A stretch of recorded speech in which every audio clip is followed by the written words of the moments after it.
ಬೊಮ್ಮನಹಳ್ಳಿ ಬಳಿಯಲ್ಲಿ ರಸ್ತೆಯಲ್ಲಿ ಪ್ರತ್ಯಕ್ಷವಾಗಿದೆ ಕರಡಿ. ಭಾಗವತಿ ಬೊಮ್ಮನಹಳ್ಳಿ ರಸ್ತೆಯಲ್ಲಿ ಸಂಚಾರ ಮಾಡ್ತಾ ಇದೆ ಕರಡಿ. ಬೊಮ್ಮನಹಳ್ಳಿ ಬಳಿಯಲ್ಲಿ ರಸ್ತೆಯಲ್ಲೇ ನೋಡಿ ಪ್ರತ್ಯಕ್ಷ ಆಗಿದೆ ಕರಡಿ.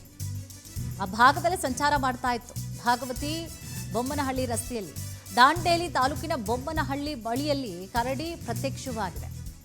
ಕರಡಿಯನ್ನ ಕಂಡು ವಾಹನವನ್ನ ನಿಲ್ಲಿಸಿದ್ದಾರೆ ಪ್ರಯಾಣಿಕರು. ದಟ್ಟ ಅರಣ್ಯ ಪ್ರದೇಶದಿಂದ ನಾಡಿಗೆ ಆಗಮಿಸಿದೆ ಕರಡಿ ಪ್ರತ್ಯಕ್ಷ ಆಗಿರುವಂತಹ ದೃಶ್ಯ ಮೊಬೈಲ್ನಲ್ಲಿ ಸೆರೆಯಾಗಿದೆ. ಒಳ್ಳೆ ಅತಿಥಿಗಳು ಬಂದ ಹಾಗೆ ಈಗ ಕರಡಿ, ಹುಲಿ, ಸಿಂಹ, ಆನೆ ಎಲ್ಲರೂ ಬರ್ತಾ ಇದ್ದಾರೆ. ಈಗಂತೂ ನೋಡಿ ಬೊಮ್ಮನಹಳ್ಳಿಯಲ್ಲಿ ಕರಡಿ ಪ್ರತ್ಯಕ್ಷ ಆಗಿರೋದು, ಓಡಾಟ ಮಾಡ್ತಾ ಇದೆ ಕರಡಿ. ರೋಡ್ಗೆಲ್ಲ ಬರ್ತಾ ಇದೆ. ಈಗಂತೂ ರೋಡ್ಗೆಲ್ಲ ಬರೋದು. ಈಗ ರೋಡಿಗೆ ಬರ್ತಾ ಇದೆ ಅಂತಂದರೆ ಕಾಡನ್ನೇ ನಾಡು ಮಾಡಿ ಕೂಡಿಸಿದ್ದಾರೆ ಇವರು.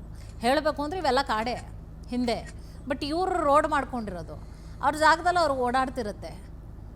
ಅದನ್ನು ನೋಡಿದವ್ರು ಭಯ ಪಟ್ಕೋಬೇಕಷ್ಟೇ. ಎಲ್ಲಿ ಏನು ಮಾಡಿಬಿಡುತ್ತೆ, ಹೆಂಗೆ ಅಟ್ಯಾಕ್ ಮಾಡಿಬಿಡುತ್ತೆ, ಸಾಯಿಸ್ಬಿಡುತ್ತೆ ಅಂಥೇಳಿ ನಾವು ಆತಂಕಕ್ಕೆ ಒಳಗಾಗಬೇಕು.